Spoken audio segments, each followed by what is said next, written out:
अरे मैं तो हूँ मीटिंग में।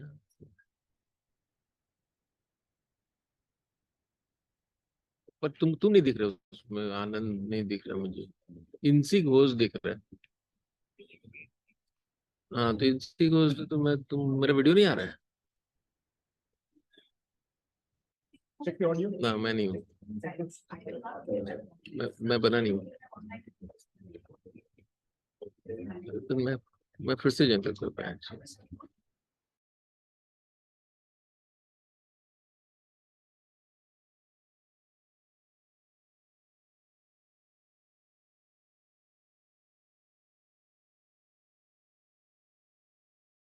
Yeah, I can.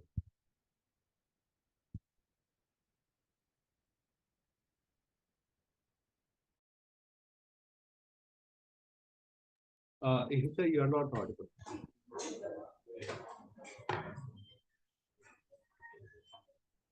Hita, I think you are on mute. I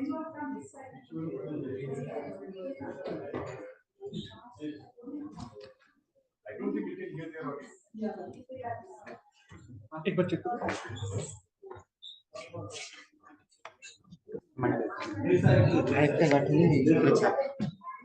hello hello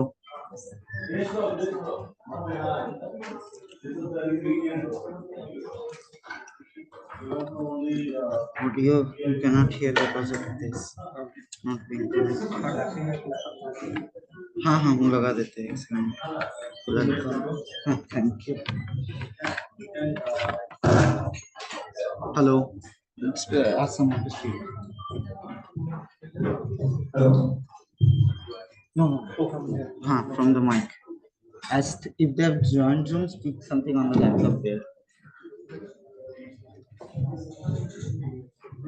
Hi, requesting someone over Zoom to confirm if they can hear my voice. Yeah, we can hear you. Now we can hear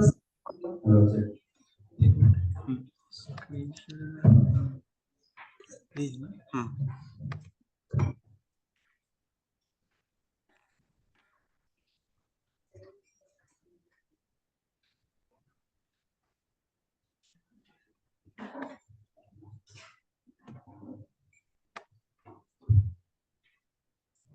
All right, so a very good morning, everyone. Welcome to the second day of the India School of Internet Governance. I am Anita Rangavarpu and I'll be moderating today's panel discussion. The session is titled Issues in Internet Governance, Access, Digital Rights, Security, Trust. The focus of the session, however, is going to be on meaningful access, last mile connectivity, and digital inclusion. But we will also be focusing on how security, trust as two factors which should be there for people to meaningfully and comfortably and confidently access the digital space. So for today's panel discussion, we have Mr. Prashant Sudathan, who is from the Software Freedom Law Center, and he is joining us online. Hello, sir. Thanks. Yeah, so a quick quick introduction of our speaker. He's a technology lawyer and the legal director of the Software Freedom Law Center, which is a non-profit organization based in New Delhi. SFLC promotes innovation and open access to knowledge and helps to defend rights of citizens in the digital space. He is an engineer turned lawyer and has worked closely with the free software community in India. He has appeared in various landmark cases before the Supreme Court and various high courts. He is also spoken at national and international conferences on freedom of speech, privacy, net neutrality, and cyber security. Welcome, sir. Here in the very hall, we also have Dr. Syed Kazi, who is from the Council for Social and Digital Development. So, Mr. Kazi is a development professional working in the space of ICT for development and social innovation for over 20 years now in India and South Asia. He is the founder of Northeast Development Foundation, a sustainable development agency in the Northeast India, and serving as a director at Improving Public Library Movement Foundation, in addition to being the director at the Council for Social and Digital Development. Welcome, sir. So, digital access, meaningful connectivity, digital inclusion, issues of digital divide, issues of lack of digital literacy. These are some things which do not just relate to this particular room or a community or a country. Like, these are issues that are overlapping across nations, and that's what makes discussing and having this session very important and relevant to all of us today. So, as I said, the focus of the session is going to be on meaningful access. And digital inclusion. And and what I'd like to do is first, when I use these terms meaningful access, I would like to invite Mr. Prashant to understand and for him to take us through his definition of meaningful access and what he sees as gaps in achieving so. Thanks, Sita, for the question. So, hope I'm audible. Yeah. See, I mean, we as a community, we have been working quite a lot on achieving the sustainable development goals, which have been uh, put forward by the United Nations, which we all agreed upon. And especially if we look at the various goals, so especially like if we look at goals like education and gender equality. So the access to the internet is very important to achieve this. I mean, there cannot be any doubt, debate about this. And the question is how this can be meaningful, how this can be across the spectrum. You cannot have a situation where only, let's say, few citizens or only limited percentage of our population have meaningful access to the internet. I mean, when you say meaningful access, this should be respective of the economic strata, respective of gender, and with full access to the internet. Now, see, we at SFLC, we are part of a litigation before the Kerala High Court. The issue at the landmark judgment called Fahima Shireen was the state of Kerala. The issue was of girl students in hostels being denied access to mobile internet and mobile services for that matter. So, and there was important observation of the court in that matter that the right to have access to the internet has to be considered to be a part of right to education as well as right to privacy under Article 21 of the Constitution of India. I think this is very important. See, when we talk about the right and the right to access the internet, it should be for across the spectrum, across gender, without any gender to it. Why this is important is, even if you look at, let's say, the access to internet in India itself. The various studies have shown that only 15% of women in India have access to internet. So that is definitely a big problem, the gender divide when it comes to accessing the internet.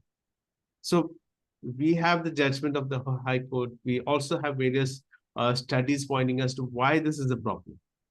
So when unfortunately, thanks to mobile internet, the connectivity gap is reducing to a large extent. But still, we need to ensure that access is affordable and income does not stand in the way of access, or gender does not stand in the way of access. Apart from that, even when, let's say, the access is improving and we have seen a lot of efforts from the part of the government in pushing things like Digital India, where a lot of government services are being pushed over the internet.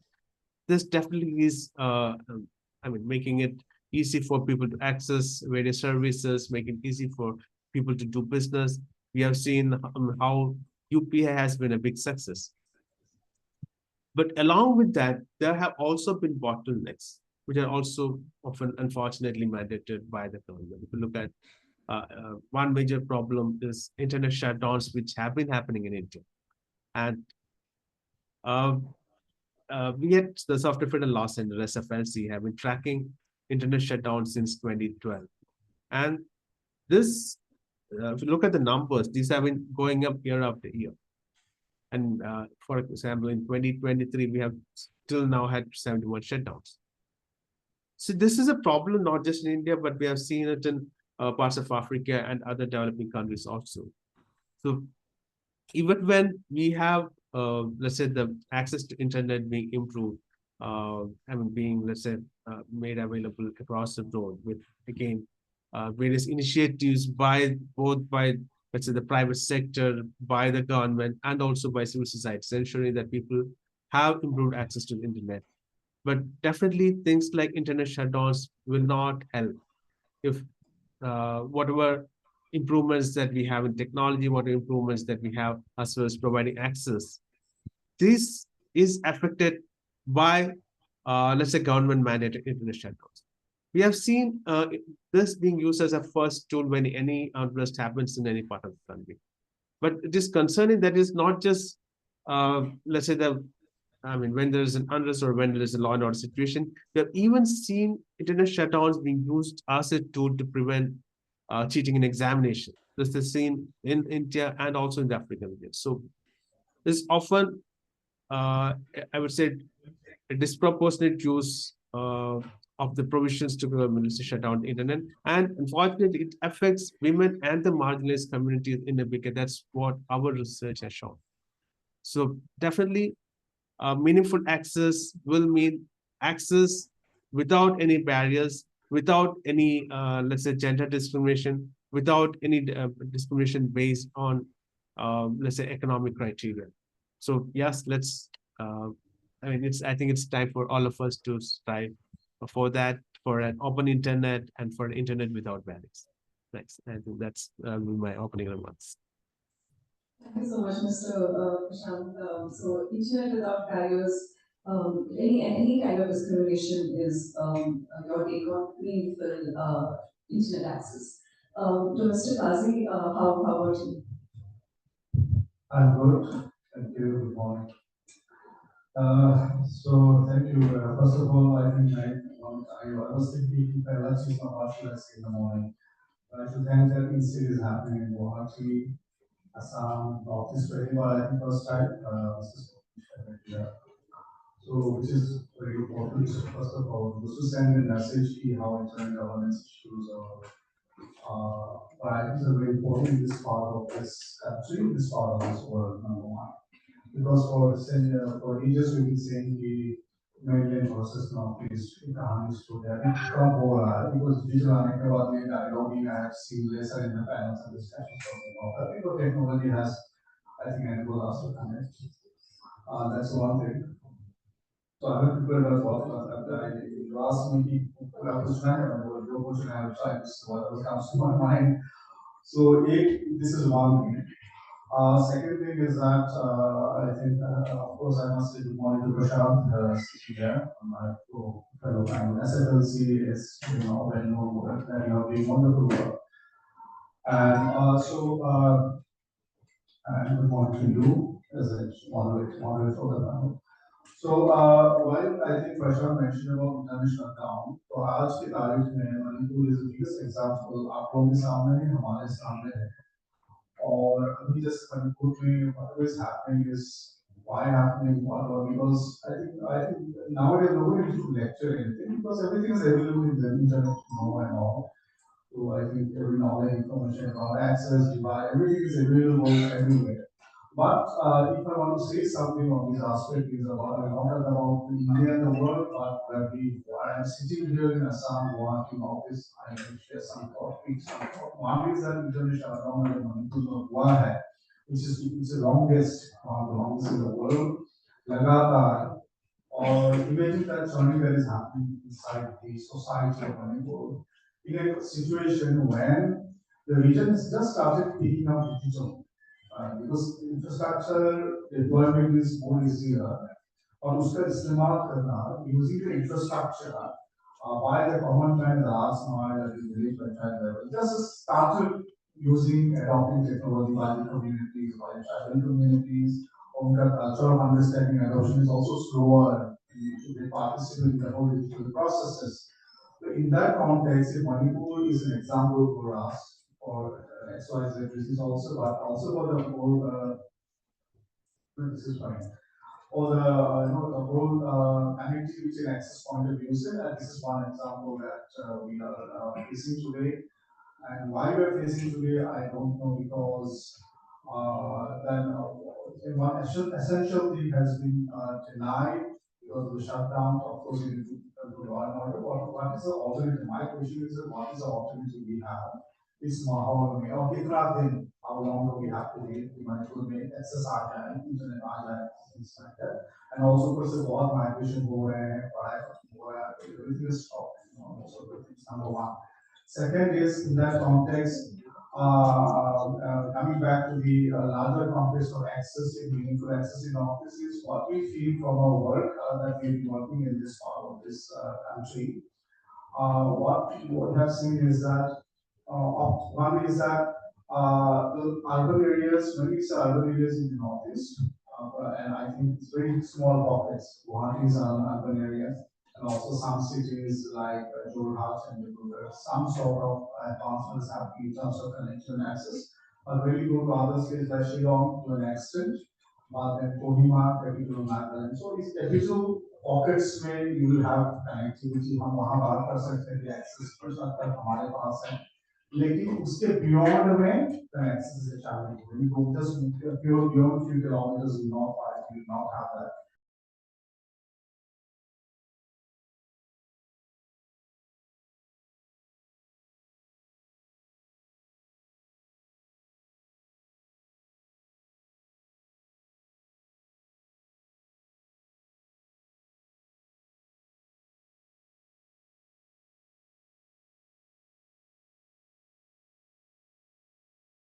Access, demand generation for access connectivity also stems from the fact that there are enough services, there are enough information available, services available in local languages and all. So that also will can spark demand for access and connectivity because that is what I think how much of digitization of services are happening and also the content is available, relevant content for the community is there because the multiple tribes and ethnic groups are here and large everything is in English. And the literacy rate, the literacy rate is very high. I think that's what we can understand. But rural areas, what do you mean by literacy rate? Of course, literacy rate, English literacy rate is not that I can ask. But in the whole, our local languages, our vernacular literacy levels are good, I no doubt. But to participate in the digital processes, the digital platforms, content services, इतना literate है इसके हिसाब से English language इतना आता है तो सारे content English even government of Assam का most of the information available in English and all. That's another challenge we are facing. And also rural areas may largely they speak their own dialects and all. So in that context, how their digital participation is happening, how access is. I need to say that how access is optimized, optimization of access is another point that I want to highlight. And also we feel that what we feel is that there's no access census and everything. You probably Zaruri here, I don't know, because where is the data coming? If, for example, Northeast Nagaland within the multiple tribes, whose tribes to within those tribes, what is the access ratio within those groups, intergroups, within a state and all? So how do you know which communities having more access or not? If you really want to have those diversity of representation in the whole access process in the platform. So these are some of the initial observations in terms of meaningful access that you see. The meaningful access in terms of gender is also another point. Recently, actually, we are doing a major program in Assam on digital financial inclusion for the farming community. So we have seen that the women are far behind. In fact, they only have the feature phone, and also we are requesting every day because the program is currently running with the support of World Bank. We are requesting every day you come to the workshop or this on the smartphone and all. But I think they are only coming with the feature phone by and large because they don't know how to make it a smartphone or open us anything. So what I mean to say is that this discussion is so huge and multi-dimensional that we cannot exhaust here. But some of the things is that what is the diversity of access the region has and whether we have taken cognizance of that.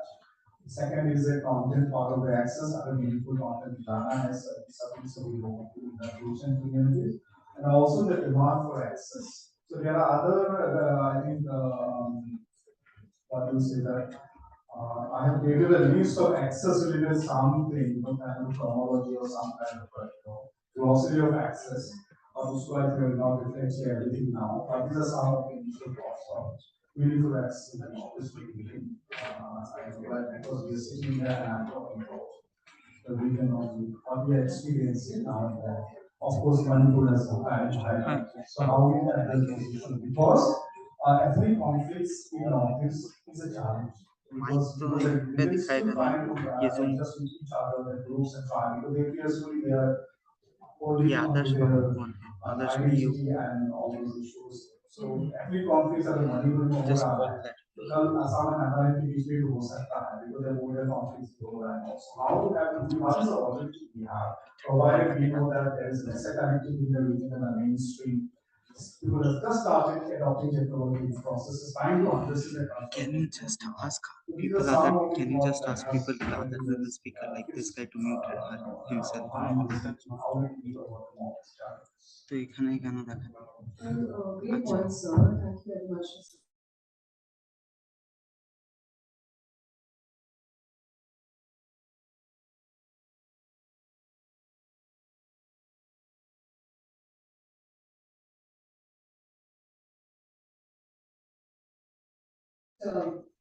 Mr. Prashant next to ask him, you know, in Sorry, I addition couldn't to hear that. this, I think you are muted. And now I can. can you hear me, sir? Yeah, I can hear you. Is it, Okay, thank you. is there an echo? I can hear you. Okay, okay. Thank you. Yeah. So, so I'd like to invite you next and ask you, since we are looking for meaningful access, last mile connectivity, digital inclusion, where does security and trust come in here? And lack of security, lack of trust in on the internet, about the internet, does that exacerbate the problem? Okay. So, as I said earlier, we have seen, let's say, a lot of government initiatives to provide services online. We have a lot of, from everything from ration to education services being made available online. Let's say, your authentication is online. So, along with this, there should definitely be a focus on security. Over the years, we have seen a lot of data breaches happening in India, whether it is Air India data breach or a lot of breaches with respect to private databases. So in such cases, definitely there is a problem when people are hesitant about going online or using services online. That especially we had a legal vacuum earlier when there was not even a law to protect, let's say, our data online. There was a legal vacuum as far as data protection is concerned. But thankfully now we have a new law with respect to data protection. Again, a law is not everything. We also need support from both from the private sector as well as from the government to ensure that all the services that we use are secure. And that's where we'll have, we need organizations like cert.in to provide the right information to the public, the right information to the private sector, to ensure that all the services that we access are secure. Any issues regarding malware are communicated, and let's say efforts are taken by the industry as well as by the users, so that we can access the internet in a secure way. Now, see, especially when it comes to something like, let's say, data protection. One major problem was that we did not have a law earlier. We only had the Information Technology Act with very limited protection when it comes to, let's say, any harm caused to an individual, if any loss is caused to an individual. Thankfully, now we will have, the law has been passed by both of let's say, houses of the parliament, and the president has given assent to it. It only needs to be enforced now. This comes with protections with respect to your data, with ensuring that, let's say, the no organization, private sector, any company does not misuse your data. It any usage of your data will only be based on your consent. Yes, there might be a few shortcomings there, which definitely can be improved, I would say, over a period of time.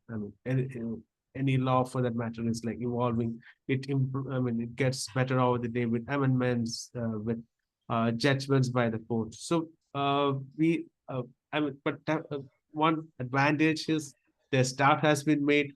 We now only can improve, let's say, improve the situation from here.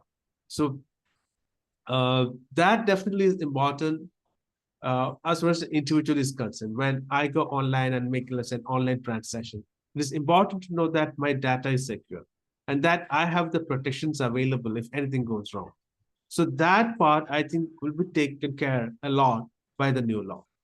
Again, whether any data that I give to a party when I use a service, whether this data will be sold to someone else, those were concerns earlier, which to an extent will be taken care of by the new law, where the consent that I give for a party to process my data will be only restricted to that. That cannot be used for something else. So it is like what we call, let's say, the purpose for which you're given the consent for, that cannot be used for something else. So the purpose limitation principle is used in the data protection law. That will take care that the data is not misused. Then we also have principles like data minimization, which are kind of embedded in the law. Uh, I mean, of course, as I said earlier, this could have been better. We could have the earlier, let's say, versions of the law had talked about principles which we kind of borrowed from the GDPR of the European Union. But even now, I would say it is still better than having no law at all. So definitely we have a law which can protect our data, which I think is definitely an improvement. So yes, there are challenges where I mean, even when we have seen cases where there is a, let's say, cyber crime, or there is a let's say, leakage of your data, often people find it difficult to raise complaints. This is one concern because often what any person can do is maybe reach out to your next police station. And we have seen challenges there where the police personnel are not trained well enough to take care of such situations. Things definitely are improving. We have dedicated cyber cell in most states now, also in most cities, which can, let's say, take care of these complaints in a better way. But yeah, we will also need a lot of education. So that is where all the stakeholders need to come together and uh, make sure that whether it is private sector, the civil society, that people are educated about the issues. I mean, when you are going online, and also measures are taken by private sector as far as security is concerned to protect the data. Thanks. Thank you very much, Mr. Prashant. You mentioned how the stakeholders should get together, the importance of awareness, as well as people should feel secure in terms of their data being put up online, how it's being treated, including as for the digital data protection bill that came out recently. Now I'd like to direct my question to Mr. Kazi, and you had mentioned the security and trust being one of the concerns that people have. Um, what do you also could you also highlight on the importance of digital literacy with respect to these concerns? Yeah, so I listed some points. Of course, I'm not going to read the whole thing, take more than 1 hour. Because when we talk about digital safety and trust in office, or in an office, sorry, because I'm very in an office where I have to do justice. So, because why insisting in office की बात कर रहा है space में, because यहाँ बात नहीं करते हैं internet governance के issues के ऊपर, safety security and all, only it remains within certain corridors of discussions. The larger civil society, community and all, the government is also, the government is the last priority, the Department of IT is in an office, so the last priority department is to cover infrastructure bill कराना है, central government की scheme आया हुआ है, ये setup कराना, वो setup कराना हो. These are larger issues that we don't talk much, or मेरे जैसे कुछ लोग होंगे और जो पढ़े लिखे young fellows हैं जो IT में पढ़ते हैं ITs में they may know something about it, but when it comes to practice of security law, of course we know something and we try to adopt something and practice something so that we are safe and secure. एक तो है sorry I'm a little deviating certain points. एक financial वाला fraud वाला है, that is one of the cases here कि ATM को कैसे secure रखना है, माइंड में है लोगों का, आम लोगों में ATM कोई जगह पे माइंड में just started coming in time to secure my ATM card or PIN or something because it doesn't come of course it doesn't come overnight, that push media communications or whatever is coming. So that is one thing. And the other aspect of safety security is that what my page is showing that is that the visual security and trust scenario notice is connected to the kind of digitization that is happening in the society or kind of digital transformation happening, because that is also I think correlational, proportionately जितना उतना digitalization होगा, digital services होंगे, इस्तेमाल करना होगा and all those things, then this piece also comes naturally, that question of safety security also comes in. So I think we are not in a state of very volcanic kind of scenario now. It's just emerging, हो रहा है, instances हो रही है, no doubt. But also there is one aspect, the kind of correlational aspect of that kind of digitalization, level of digitalization transformation is also connected. But yes, what is the एक तो है protective and as preventive वाले मसला है. Preventive कितना हो रहे हैं हम लोग, प्रोटेक्टिव कितना हो रहा है, that is another point that we see here whether the governments और the civil society agency even the civil society numbers are so less here and organizations working in the technology space in society nowadays is negligible at all. So that is another challenge, preventive versus curative. Another aspect is that as far as the National Crime Records Bureau latest report also 2021, I think Assam reported data is Assam has the third highest of cyber crimes in the world. And this is continuously third year continuously happening. More than 500 cases being reported against currency in the format. That is one data, which is 13.8% higher than the national average. So again, that is one scenario that is emerging. But mainstream media में देखेंगे या conversation नहीं लगता है कि इतना बड़ा issue है. तो एक्सपीरियंस साइलेंट हो रहा होगा डेटा और क्राइम्स हो रहे हैं और रिपोर्टिंग हो रहा है, but also how is the community also prepared, because this is a small number but could be alarming also if some trend is showing. If that is a trend, then what is a mechanism that we have taken at a local level, at state level, institution level, and community level? Is another aspect. And also other states are picked up in terms of cyber crimes. So National Police reported 47 cases, Manipur 67, Meghalaya 107, 107, Mizoram 13, and again, which is increasing cases. So what are the patterns of these cases to map करते हुए how the community is prepared for that safety and security is also important, especially the women who are more vulnerable कहा जाते हैं और experience हुआ है. Second is zero has further reported data and also reported कितना है unreported, and we also know all this could be issues in that. The other point I want to highlight is that if Manipur hasn't shut down, so how much they are digitally secure in that case? Because we are doing interviews. Currently, we have all conducted interviews, more than 20 interviews with entrepreneurs, with educators, with students, and all. So one question that उनके मन में है कि how we are now digital secure. If you want to really depend on the digital ecosystem in our state, which all people said that there's no stability now. So where is the security and safety on the how do you see in that context? How the community is so community is so unpredictable now. Community is facing unpredictable situations. So that is another point. Another aspect is that the large level of ignorance that is happening, because as I mentioned initially, that culture of technology adopting and all is still emerging. Rural areas with our जाएंगे, if you I think if you visit or you like to visit, you will see the ecosystem ही अलग है. वो digital इस्तेमाल कर रहे हैं, शुरू किया है, all those things. The larger level of ignorance about all this, the question also mentioned our digital personal data protection act अभी आया हुआ है मान लीजिए. आते आते स्टेट में आते आते रूल्स बनाते बनाते हैं और पीछे से और ground level तक जाना कौन लेके जा रहा है, who is taking them also, as you mentioned. There is no mechanism, there is no processes in place to take all this down to the level that you are now safe, secure, sunlight low, good low, and all those simplifying all those technical legalities also is another aspect.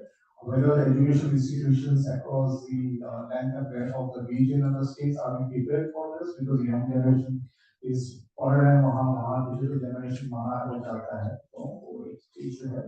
Another aspect is that of course India में ही नहीं है, तो north east में I think there is another challenge कि media information literacy का कुछ जो दिख रहा है, what is the importance of it? I don't see any importance of media and information literacy as strategic investment by the government also. If you are wanting to see, we are preparing our community for digital society, digital economy. So I think some things are not going parallel. It's still contradicting sometimes, you know. अगर तैयार सही में अगर तैयार करना है digital society, digital economy, so उस तरह का चीजें contradictions होता है sometimes. State level में कोई priority नहीं है. Because PLG data have been office में data is very lesser because I don't have the data now, but comparatively उसका issue है. Common service centers जो चला यहाँ office में कितना चल रहा है नहीं चल रहा है example. So those kind of things is also connected to the larger safety and security issues. Another aspect is that there is for example, there is a helpline that the government of Assam launched in 2021 on a cybercrime reporting area. Even I did not know it was a helpline, I was doing some research helpline. So those kind of small instances. Government में अच्छा government के लिए क्या easy है कर दिया बना दिया and all those things. और लड़के कौन जा रहा है? So the community is prepared for those safety security aspects in the day-to-day lives. Because they don't need those intellectualism of safety and security, they need to actually understand and be safeguarded and serve their own ecosystem. उसी level में जिस level में ये लोग हैं, उस level में कितना secure होना है. Because there are layers of people who are existing. You also said about layers of people who have different levels of understanding, capacities, access, and all. उनके लिए security or safety interpretation is different for different individuals, also within a family or society or farmer के लिए or महिला के लिए also. How do we address those diversity of this subject also in this thing? And lastly is in terms of government of Assam introduced 2 cyber police stations within Guwahati only, I think last year, and 2 cyber this thing cyber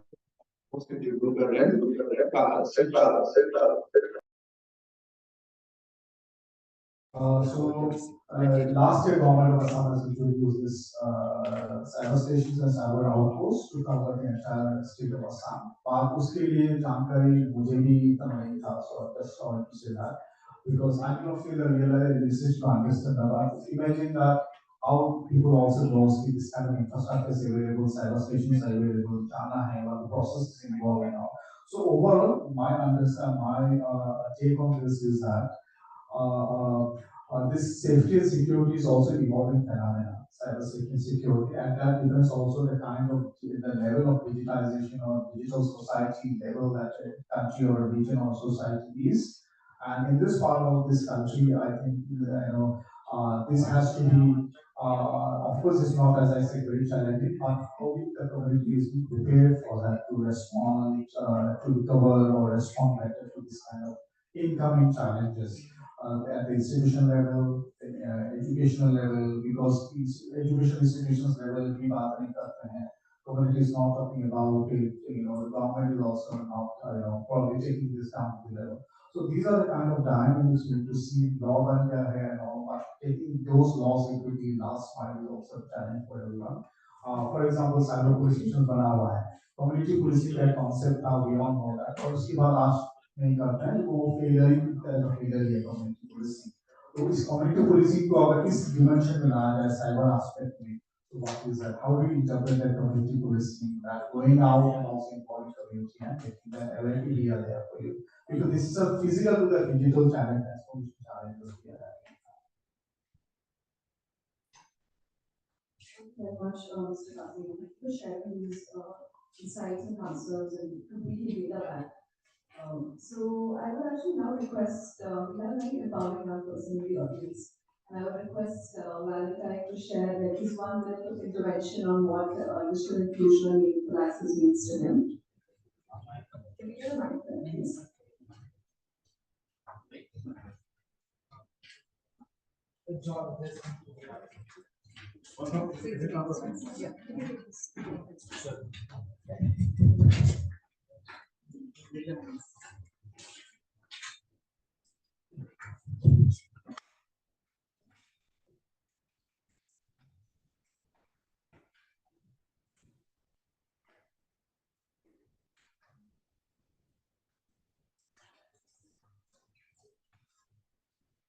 Yes, hello.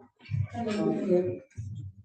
My name is Valentin, member of ISO Indian Music Sector, and I'd like to speak about internet trust.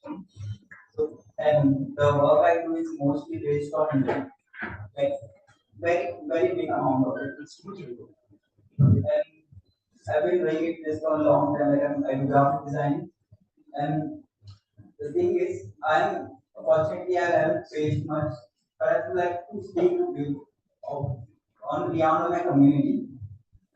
But seeing this, I face see lots of victim of identity theft and money scam. So what they do is, so they go out to people like us, and they go out to people like us, and they via WhatsApp or via phone call they ask for links, and they ask for government documents, and they do a pretty legitimate job scam, like the whole website. It seems pretty legitimate government website. And people like face like a lot of I've seen people going like totally cashless because of that. It's a very big issue. And there's not lot much of awareness regarding the community around it. That's all it is. Thank you so much. Thank you for sharing your information. And now I'd like to request both the panelists to share their closing remarks. And maybe also take a minute, just a minute to highlight on the priority as a global stakeholder perspective. What are the gaps that need to be addressed on a priority basis? I'll hand it over to Mr. Prashant first. Thanks for that. Yeah.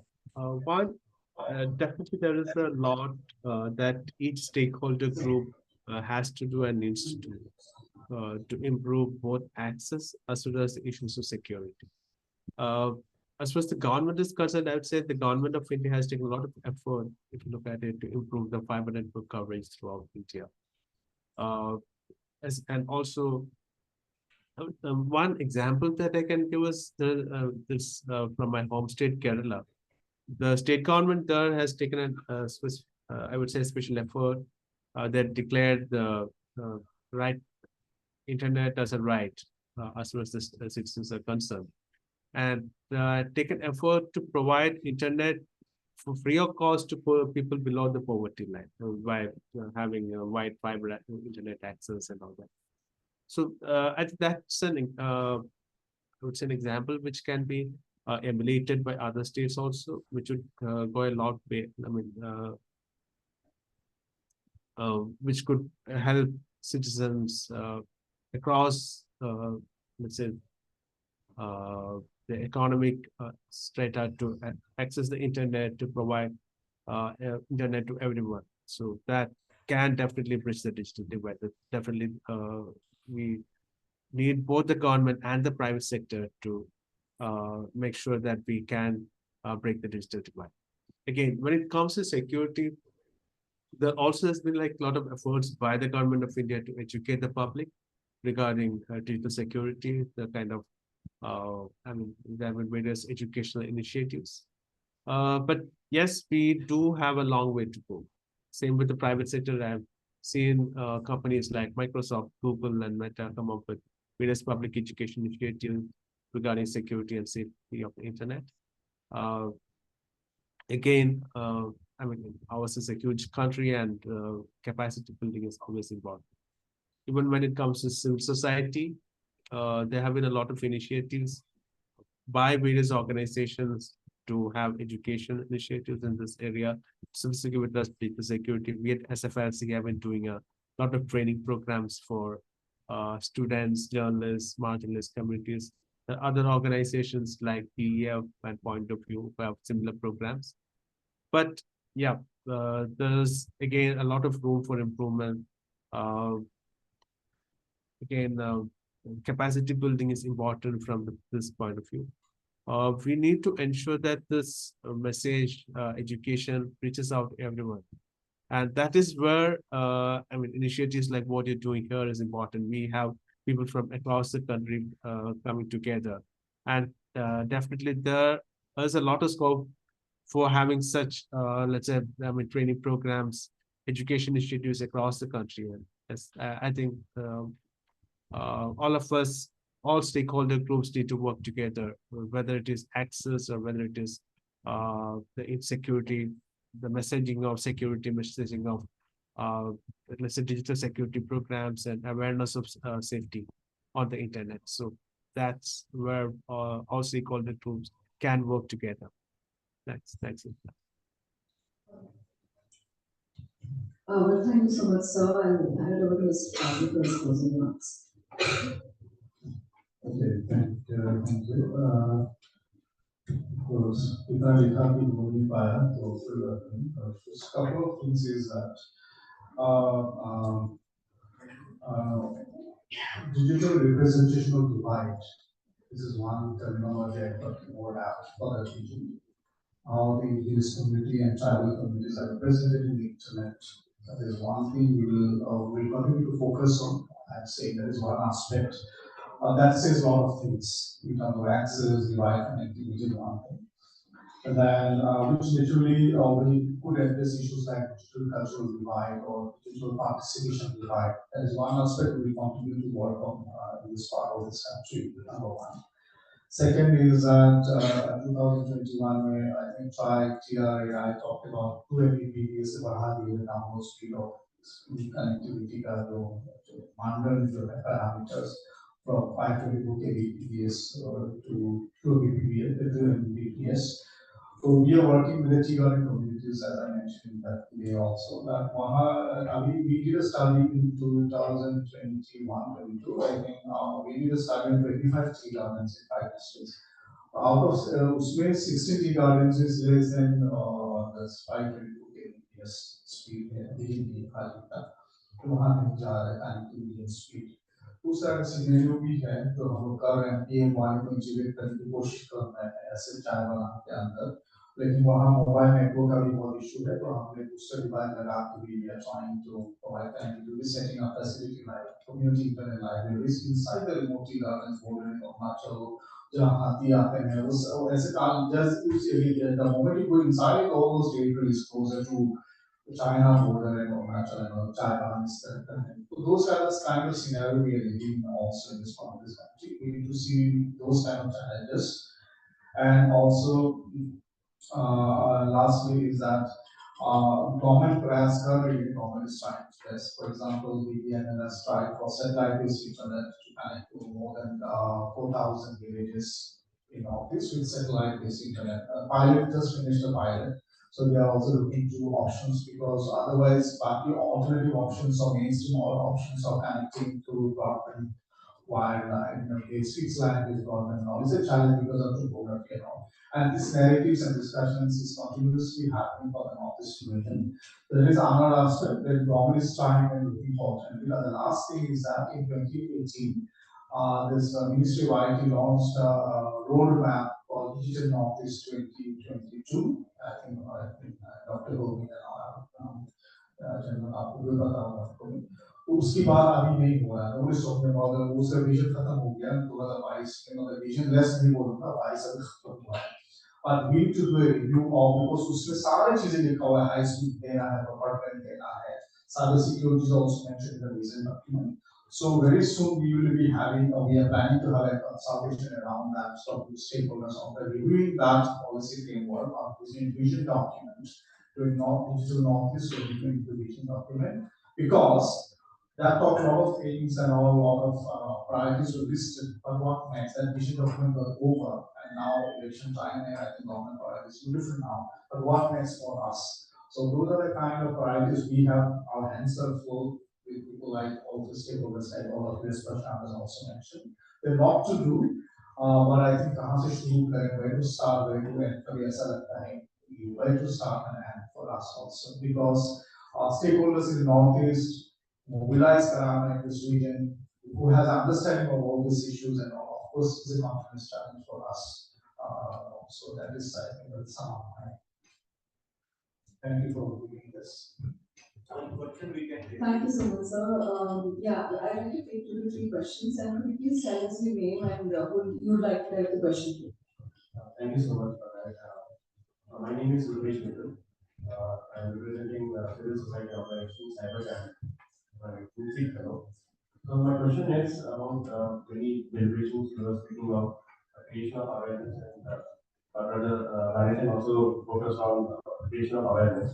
I had a small relevance or maybe I'm trying to understand it more.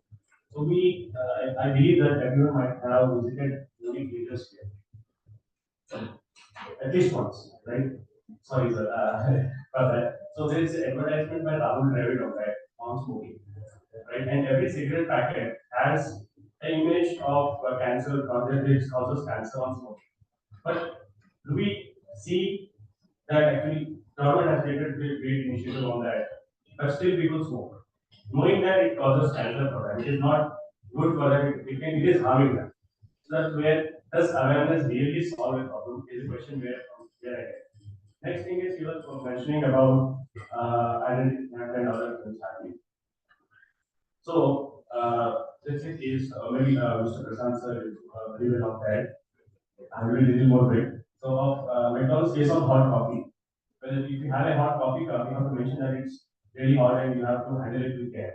So tomorrow, any website, maybe Manishwari sir is the right person who can answer this in the next deliberation. Does every website has to come with some disclaimer on that? So tomorrow, inSIG website is there, do they have to write specifically that this is free of cost and they don't collect so and so data and all that tomorrow no one can make a phishing bit of this and collect data or money in the name of inSIG? Does every website has to do this? It's a question there or that. And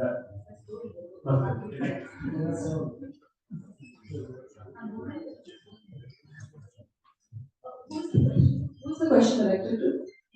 Anyone? Okay, okay. Mr. Vishan, would you like to take this up? Or if it's all right with you, we'll take one more question from another audience member, and then we'll try to address all together. Yeah. Okay, so mine is Shruti Rupani. I'm the GCT UNESCO Youth Ambassador for India. So my question is basically, what could be the possible reason of internet shutdown, and how could be the what would be the solution to this internet shutdown according to you? Or if there is any alternative to internet shutdown, and is the limitations imposed by Article number 19 are they justifying to internet shutdown? That is one thing. And one more thing I want to put, I would ask you people to throw light on Anuradha Bhasin versus Union of India case. That if internet right to internet is a recognized right under fundamental right or not. And if that is the case, if it is a fundamental right is recognized, then in that case, the ITA Act of 1885 that amended now. So, if it is a fundamental right, then how the shutdown has been there that can be imposed in that case, how it can be infringed. So these are These are very important questions. I'm sure 60 minutes is a very short time. But please, I'll hand it over to Mr. Prashant to take the questions up first, and then Mr. Kazim.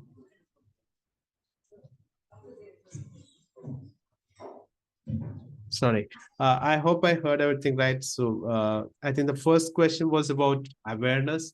How, I mean, whether raising awareness is sufficient and whether raising awareness about digital security issues would take care of it. And I think the speaker gave an example of, let's say, the statutory warnings on cigarette packets. But see, it's not one, yes, if you look at the statutory warnings, is the person do understand there's a problem and then go ahead and do it. That's a different issue. But when it comes to safe use of the internet, in many cases, people are not even aware of the issue. I would say awareness can mitigate the harm to a great extent. Once people are made about how, you can use the internet safely, what are the problems?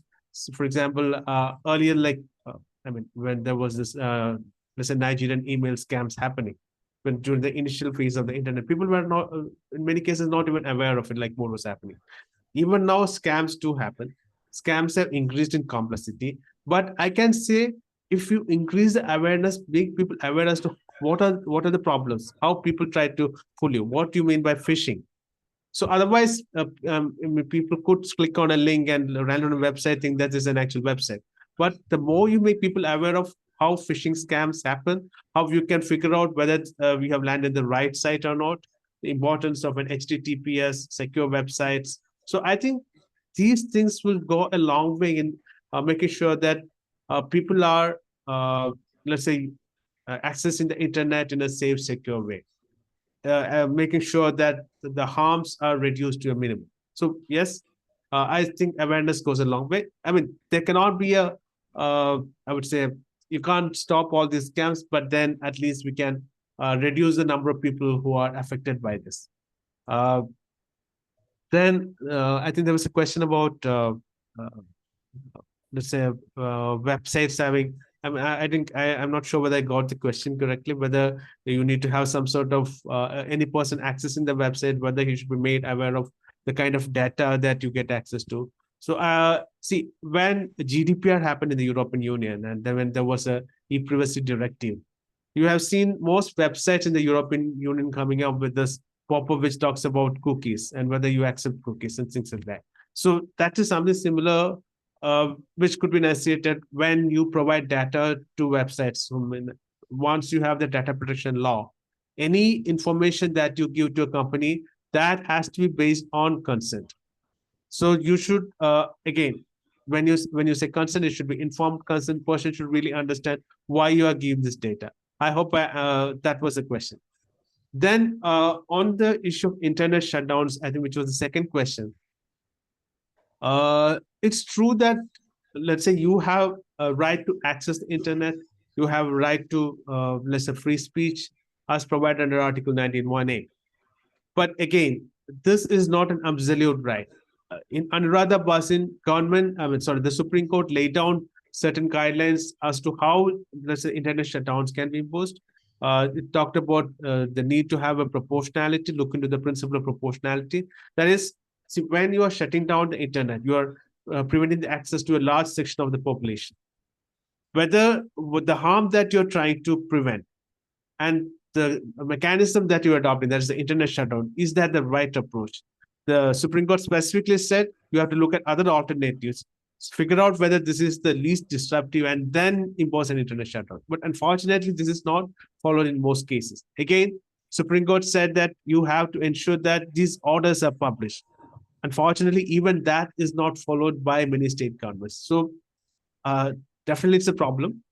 I mean, although I am opposed to internet shutdowns, we still have a law by which governments can impose internet shutdowns. That is considered to be a reasonable restriction, even by the Supreme Court. So, but then the question is whether it is proportional.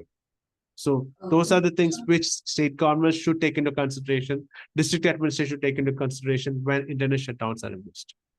Thanks. Thank you so much for your comments, and I think with this we would like to close the session. And next speakers are waiting. I can see them.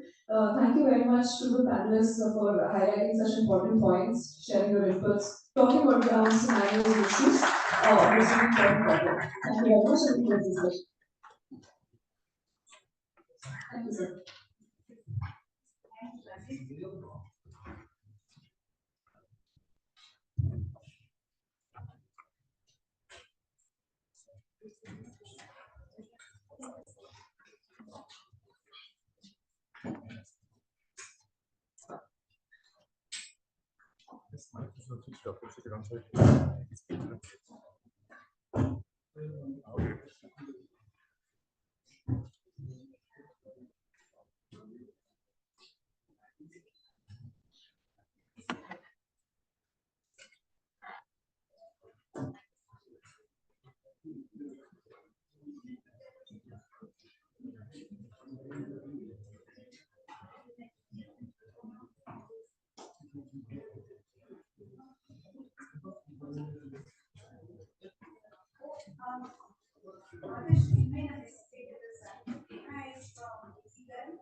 Good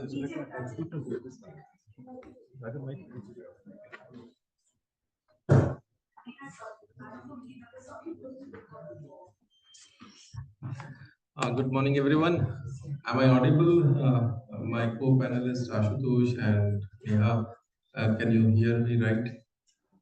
Yes, I can hear you. Can you hear me? Yes, loud and clear. And thank you, Neha, for confirmation. So, we have changed the setting here a little bit so that you guys can hear. Possibly you are not able to see me, but you will. If you are hearing it loud and clear, then that's the best part. Okay. Okay. So, good morning, everyone. Once again, I need a response in the room so that the panelists who are not here can hear you loud and clear. Good morning, everyone. Good morning. So this is for you, Ashutosh and Neha. The people in the room are excited and they are ready with the questions for you. So, friends, in the panel today, I have Sri Rakesh Maheshwari. He was from MIT. Yesterday evening, I had a good chance to have around 5 kilometers of walk with him. I learned a lot, and I understand that he is the man behind the intermediary rules and the kind of insights he can give you on the DPDP Act. It is going to be a key takeaway for all of us. The other panelist is Ashutosh. Ashutosh is currently working with Microsoft. And if you read the people who have commented on his profile, uh, only one thing which can describe him is that he is inspirational. So, welcome, Ashutosh, to this panel. Thank The you. next one is Neha. Neha is currently partner at Ikigai Law. I checked her Facebook profile, Neha. You have last logged in 2018, so I think Mark Zuckerberg is missing you. So please post something there. So, but welcome to this panel. We are here roughly around 60-65 people wanting to ask you a lot of questions. I am the umpire today. I cannot bowl or bat. My role is to just give a white ball or no ball. So with this, uh, I have twisted the format a little bit. So, because this entire panel discussion is for the audience here, I'll start with questions from them. Okay, so can we have the first question, please? There is.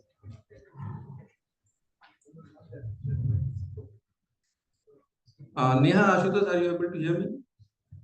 Yes, we can. We can hear you. I can hear you, but I can't hear if somebody's asked a question. I can No, hear no, you. not yet. Okay. They have not Yes, yet I asked. can hear you, but if someone's speaking, I can't hear. Okay.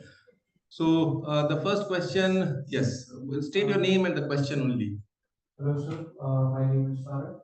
My question is, how might the Digital Personal Data Protection Act of 2023's extraterritorial applications, coupled with provisions for government agency exemptions, impact the dynamics of cross-border data flows, international business operations, and privacy norms in India? I said one question. It was not meant that you put 3-4 questions there. Okay. So essentially, Ashutosh and Neha and Rakesh ji is talking about cross-border data flow and extraterritorial jurisdiction. So if you can remark on it while you're giving your comments, it will be better. Okay. Second, yes, Aita. Yes. Great to have you all in this panel. State your name, please. My name is Abhishek, and I'm a vice dean for marketing inSIG.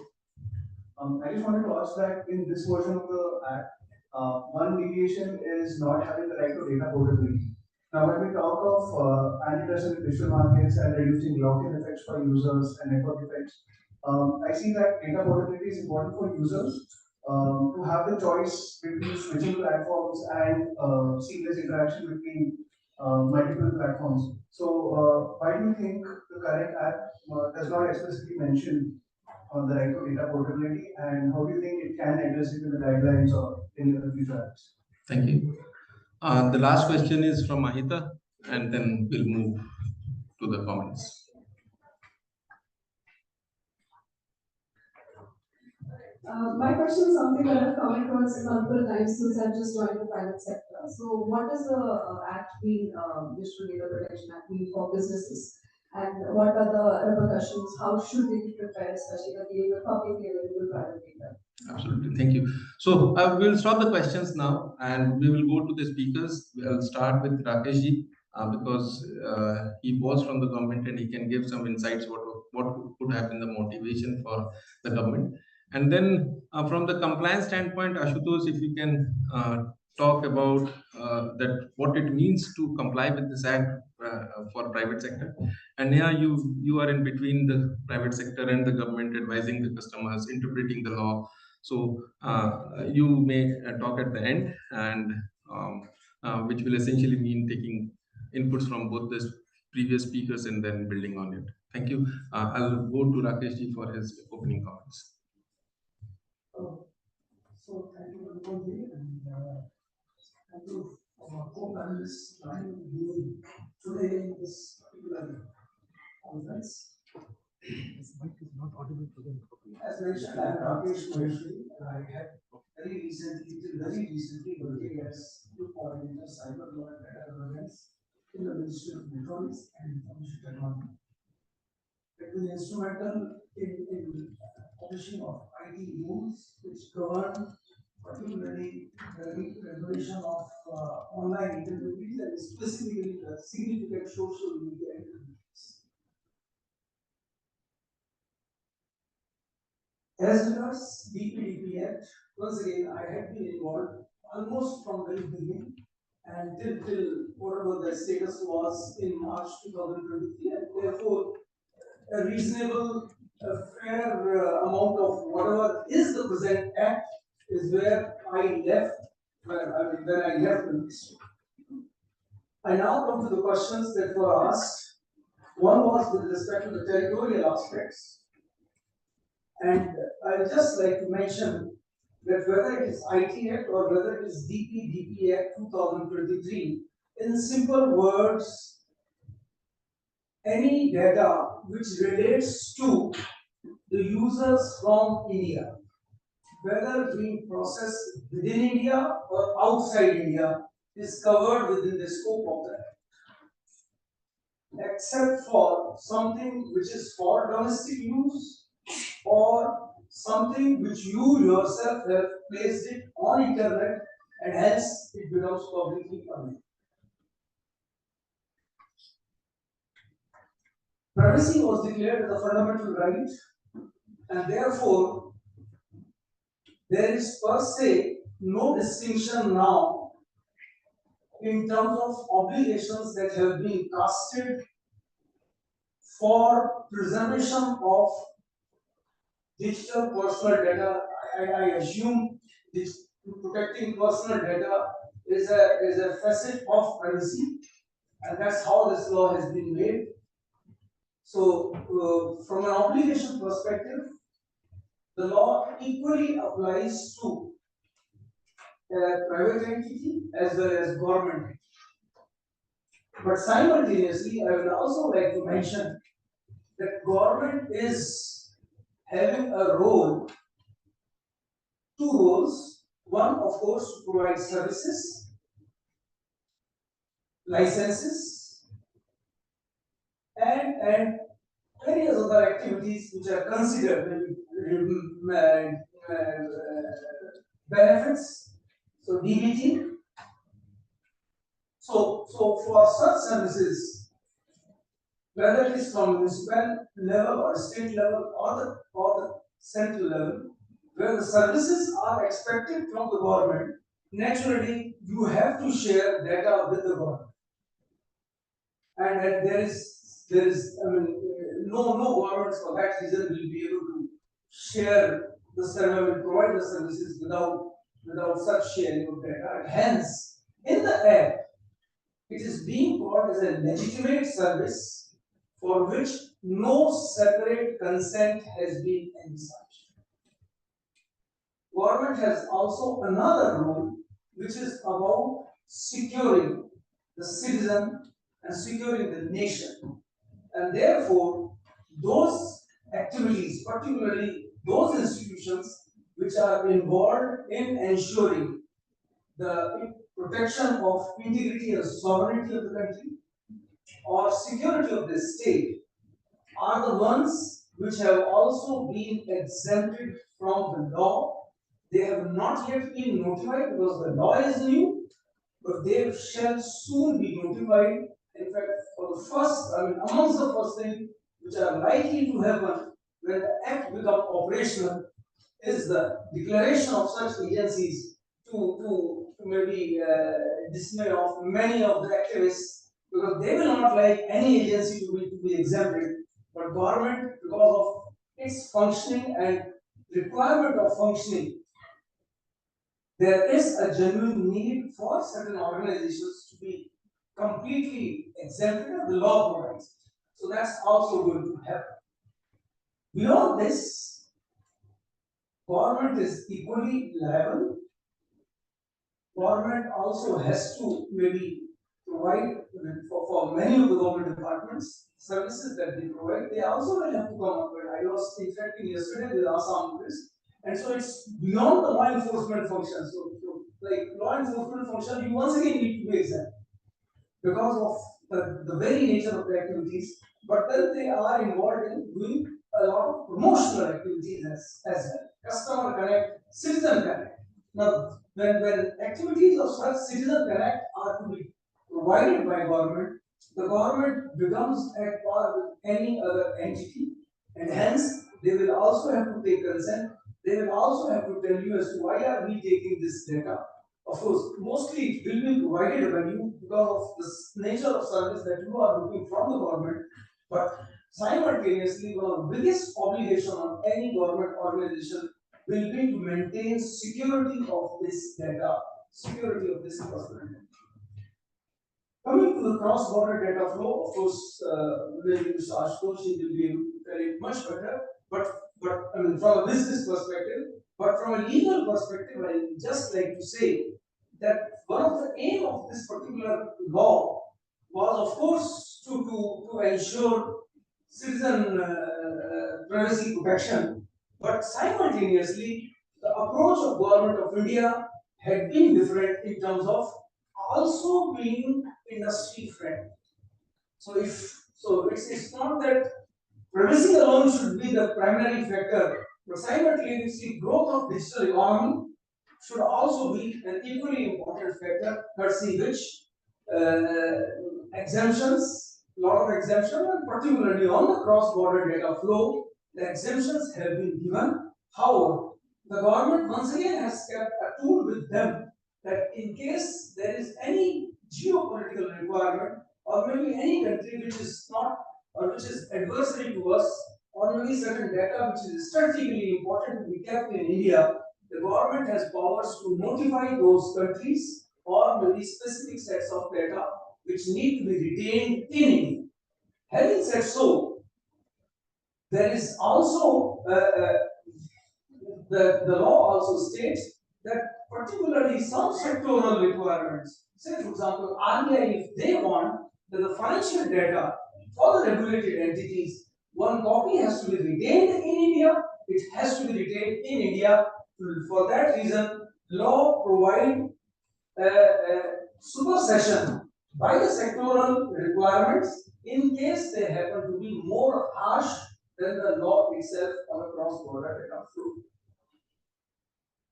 With respect to the right to portability, now once again it's a question of how much is too much. So government has considered many rights. In fact, one of the right is right to nominate, which is not there in other jurisdictions.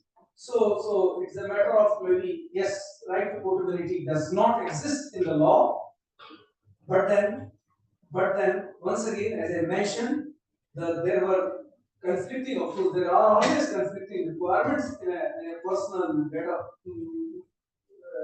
protection law. This aspect has not been taken into account, at least in the present version, and therefore, in time to come, no rules or guidelines are going to come on data portability. However, from industry perspective, this aspect always remains open. Per se, no requirement from law, but Simultaneously, industry is always open. Having said so, maybe I stop at this point and let my other stop. Thank you, Rajesh. I think what you said is that version 2.0 something is already there. That's all. No, even version 1.0 is still to be implemented. Thank you. So at this point, I'll move to Ashutosh, your opening comments on the issues raised in the first hour. Yeah, thank you, Anupam, and good to hear you, Rakesh ji, and hi, Neha. First, my apologies, I couldn't be there in person. I had to travel internationally, but it's a great pleasure to be here today. Um, let me sort of pick up from where Rakesh ji left, and to the question, Anupam, that you talked about. What does this mean for businesses from a compliance perspective, etc. I think, but if before I do that, I think let me step back. A lot of people say that India is a tech powerhouse. We've been ever since Y2K. We've shown our mettle as far as being a technology superpower is concerned. We've supported the world as far as Y2K was, and after that, data processing and all of that stuff. So why was there a need for for a data privacy bill? And I think Rakesh ji put it very rightly. The bill is now expected to provide much more accountability and responsibility for businesses, right? I'm not saying that everybody was not accountable and responsible earlier, but given the way technology has become a part and parcel of all of our lives, and the way it touches each and every industry across the sector, and personal data is becoming more and more important for being able to provide opportunities for businesses to provide services. There is a very important need, not just within India, but internationally, for India to have this Privacy Act or the Privacy Law, because it builds that level of trust, trust in technology, trust in how your data is being used, and trust also in terms of your international relations, in terms of the comfort level that other countries will have in doing business with India, right? And I think Rakesh made a very important point, saying that it's not just about privacy and security of my own personal data. It's also to ensure that we drive economic benefits. We drive economic growth. We drive an economic solution for Indian companies to innovate and Indian companies to operate internationally. So when I look at the ethos and why all of this arguments were happening over the last so many years, right? And Rakesh, of course, has been involved in it far longer than many of us. But a lot of us here on the stage, and otherwise, have been engaged in this area for a long time. So what does this mean for businesses? Like I said, I think it brings more accountability and responsibilities to businesses to do the right thing. And I think in what has been very pleasantly surprising in my conversation, and Neha, you will, I guess, talk about it also, is that from a legal perspective, this is a very interesting law, because it's taken a very different perspective to how rule making and law making is concerned, as compared to what was earlier called the gold standard of data privacy, which is the GDPR, right? And in some of our conversations that we've had with the ministry, they've basically said, look at the intent. The intent of the law is to make sure you do the right thing, you protect the privacy and security of the personal data of the individuals whose data you're processing or who you are managing, right? And that's the fundamental premise. And the government is also saying that we are not going to be prescriptive to a large extent. We were just in a meeting 2 days ago with the government, or was it yesterday? Possibly 2 days ago, actually, yes. And that's exactly what they said to us. They said, we will not be prescriptive in terms of our rules also, right? But understand the intent. And I think that's the fundamental thing from a compliance perspective, right? Yes, we will need to do things a little differently as far as India is concerned. A lot of organizations who are not engaging internationally uh, haven't engaged in data privacy areas. But I think the fact of the matter is, from a compliance perspective, I don't even think this is going to be so compliance heavy as a lot of those international laws are concerned. But it's going to be important, as Rakesh ji also said, that for our companies, for the government, for government entities, for civil society, whoever deals with personal data, to make sure that when you meet the intent of the law, you meet the intent of the law which also satisfies harmonization with what laws across the world are talking about. Because at the end of the day, fortunately or unfortunately, the digital economy is not an economy which is restricted to one geography. It's now an international economy. So solutions that you build in India can work in Africa, they can work in Latin America, they can work in Europe. So you need to be true to those areas also. And having a digital privacy law in India builds that accountability framework for you, builds that basis for you to be able to operate internationally. And let me just give you a simple example. If you're looking at a health tech organization in India, which is building solutions based on your various health parameters to, let's say, detect things like what's the chances of some an individual getting diabetes based on the scan of his retina, and there are solutions which talk about that. You can't build a solution which is basically focused on the data of Asians or Indians or South Africans or a certain category of Latin American people, the genome quality, etc. You need to build solutions which take into account the genome characteristics of all the different types of people on the planet, right? And when you need to do that, you need to build laws which make sure that when you collect that data, you're protecting them. So I think that's the fundamental aspect that I look at. And when I look at issues like cross-border data flows, I mean, the government has taken an extremely, I would say, forward-looking, I don't want to call it lenient, because the minute I say lenient, people will think that there's no law. There is a law, right? But a very forward-looking approach to cross-border data flows, which basically says, unless we tell you that this geography is not a comfortable geography, you can transfer data there, you can store data there, you can process data there. But the point of the matter is, look at the intent of the law.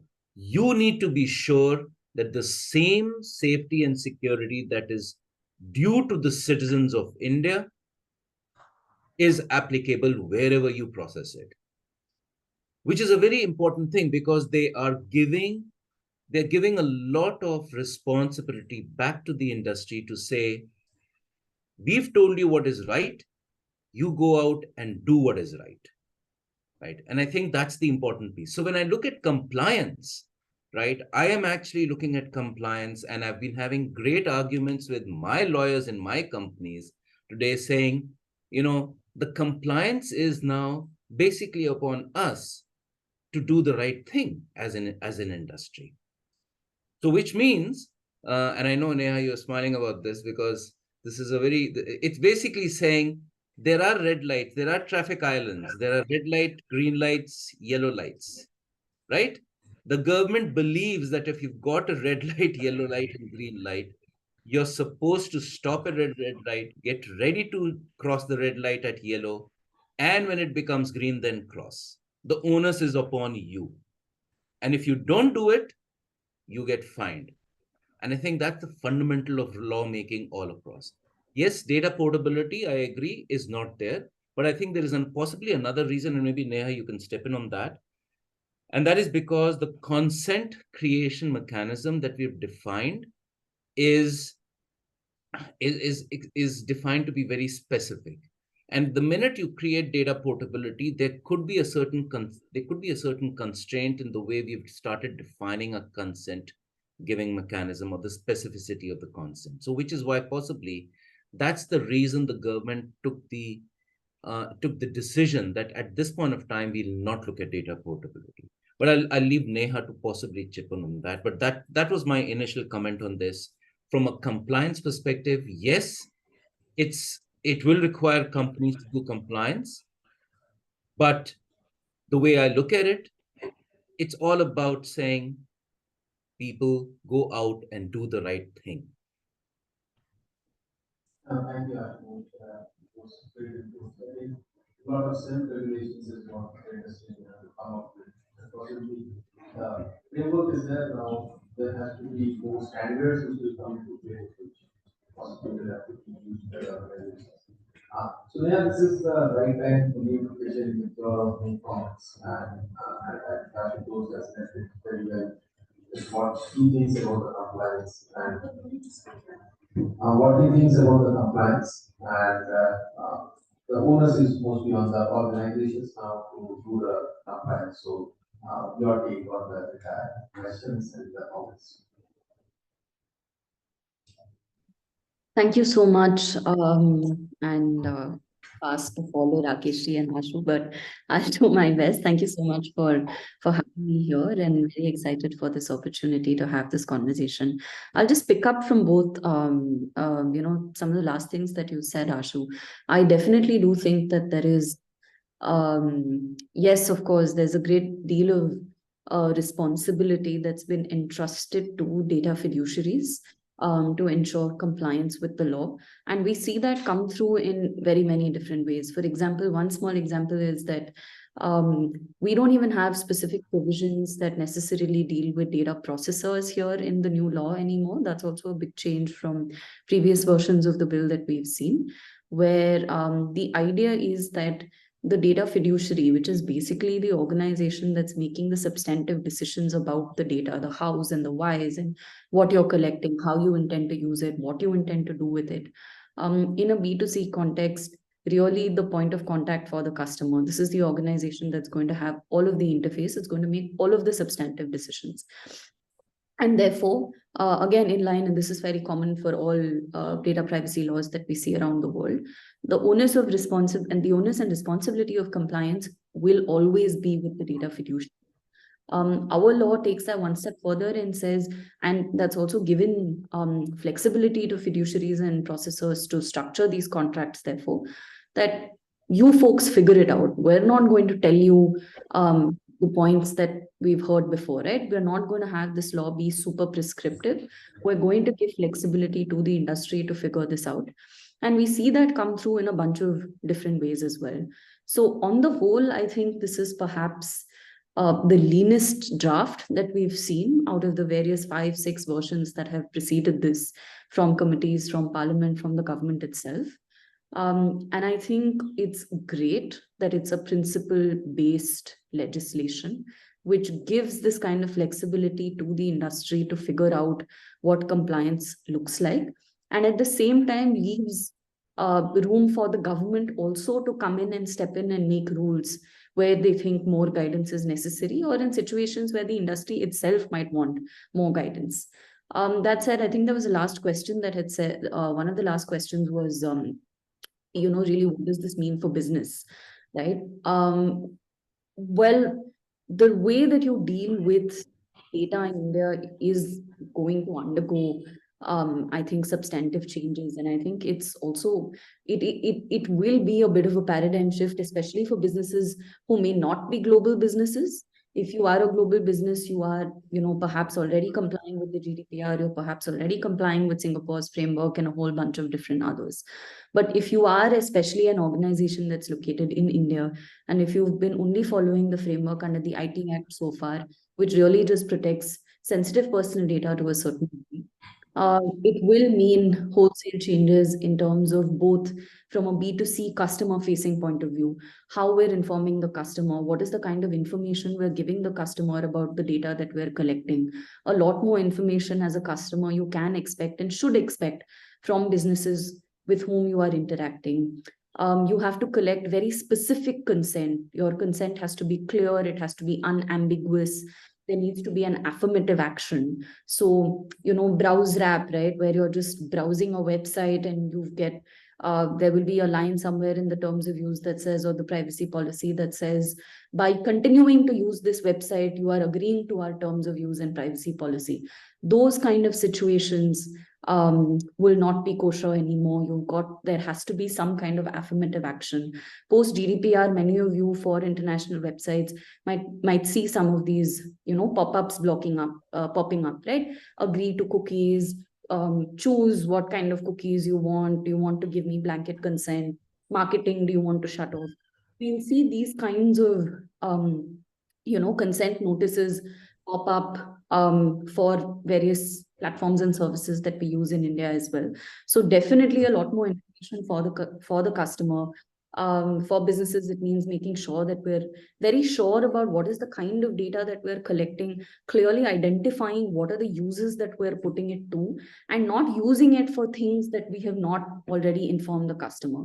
So you can't collect data from me telling me, just to build on Ashu's example, right? If I'm a health tech platform and I want to scan your retina to build out a tool that allows me to check whether or not certain people are more susceptible to diabetes. I can't tell you that this is what I want to do with it and then pivot completely and then use it to sort of bombard you with other services that I might have on my health tech platform. If I want to do the latter, I've got to take specific consent from you for the latter as well. So definitely big changes in terms of how businesses are approaching their data collection, data retention, and data use practices.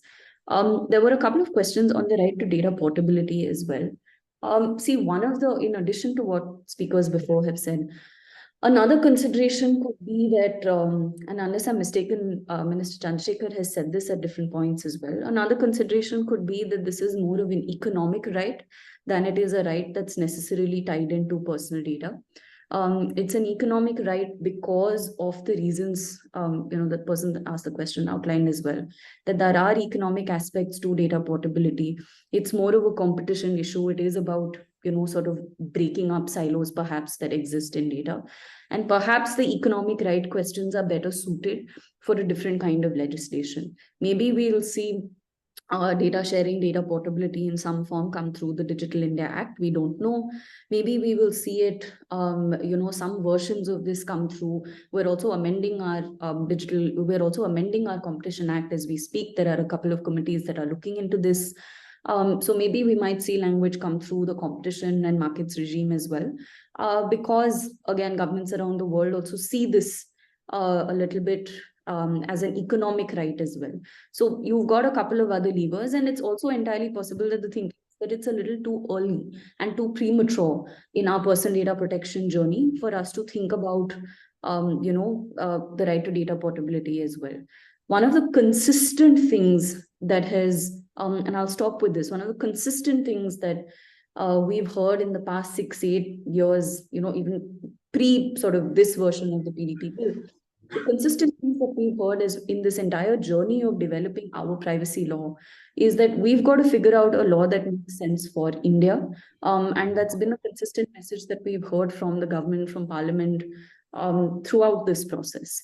And you cannot have a legislation which is just copy pasting what you see around the world. So you've got to see something that makes sense for the country. At the same time, like Ashutosh said, we do live in a global economy, so we've got to sort of arrive at this balance.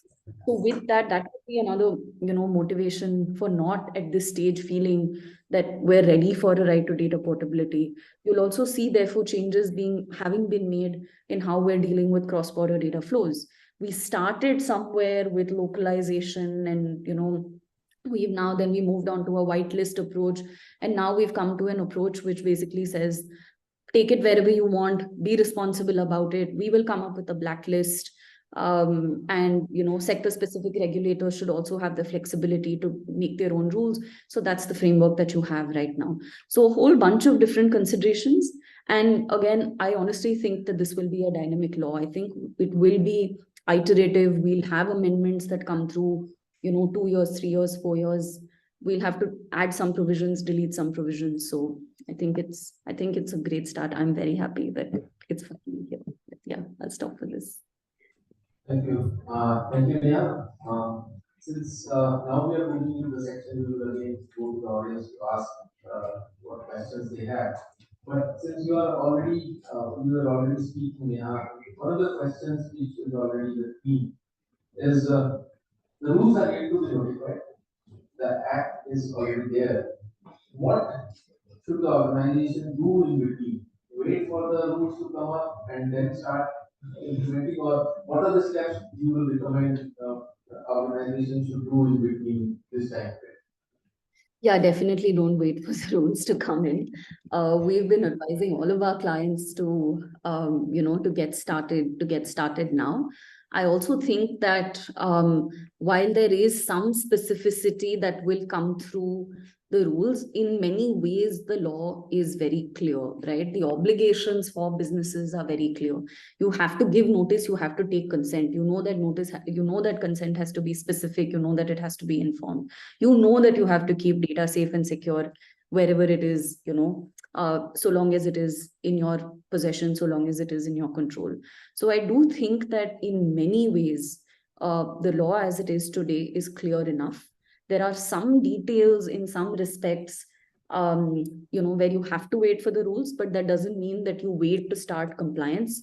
So we've been, and there's a lot honestly that needs to be done before you're actively getting to that step of implementation of compliance with the DPDPA as well.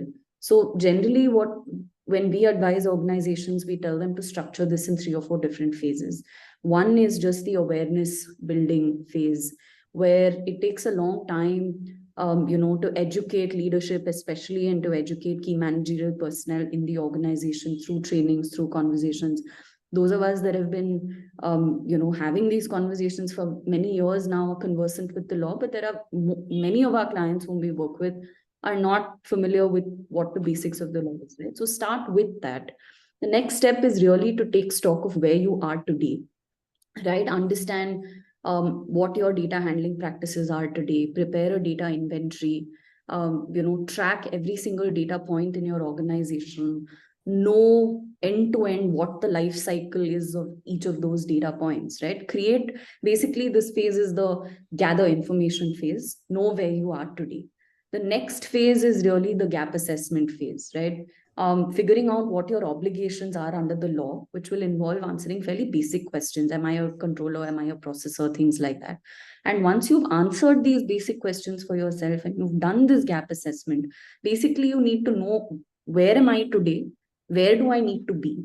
And what is the gap between point A and point B? And then the third stage is when you go around filling those gaps between point A and point B. So third stage can wait. And by the time we start the third stage, rules will come, there'll be a lot more clarity. But stages 1 and 2, you don't need to wait for the rules. You should start today. Absolutely. Thank you for suggesting this, Neha. We have a question from the group.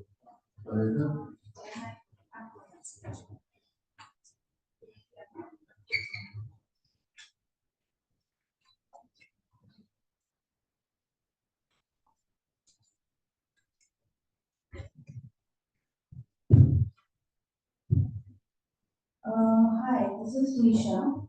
My question is basically, can we get some comment on how data brokerage is being tackled in the law? And two, the law only looks into digital data. So how is written or offline data, which is also being used for data brokerage, for instance, when we go to restaurants and we give our data to the reception or wherever, how is that being tackled as well in the law? Thank you. Good morning, everyone. I'm Kumar Pandey. I have a question. I wish to address the issue of disorganized data within government systems. As you all know, I think in the previous session also, Sir has talked about government initiatives. So I would like to stress on, like, for example, government initiatives like e-Pragati or dashboards like CM dashboards, and there's a lot of data discrepancy here. For example, I work in the state of Arunachal Pradesh. Like when you look at the north report, it's written that the total length of roads is 50,535 kilometers, whereas at state level data it says approximately 35,000 kilometers. So So this is a concern because if we're trying to draft a policy, so we have to look at this data. So when the ministry report and the state level that does not match up, so this causes problems for us to actually really properly create a draft policy such that will go to the committee, the consent committee. And along with that also, like this is personally that I've seen.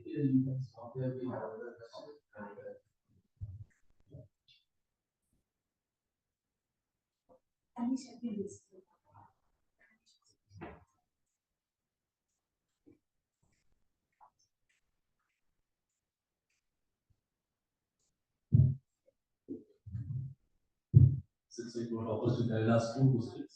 One. Okay, then I'll ask the most important question. See, this data protection act is providing protection against personal data, or protecting personal data. Now there is an exception clause where state or central government can process it for the purpose of public safety, public order, integrity and sovereignty, etc. Does it mean that that simple exception will go totally against the purpose of the legislation? Because state government or central government can utilize it anyway as anything. That's it. Yeah, my name is Dr. Raj. I'm an inSIG fellow, 2002. Thank you. Linda is the last and then we'll go back for responses.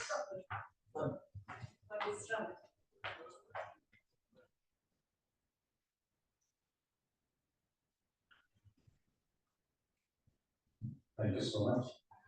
Good morning to all. My name is Linda. I am inSIG fellow and a part of Delhi chapter ISOC.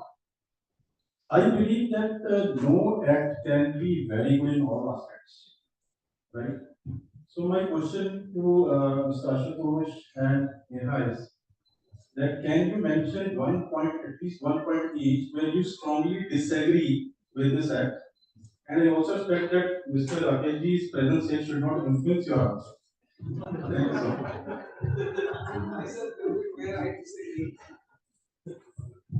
Thank you. Rakesh,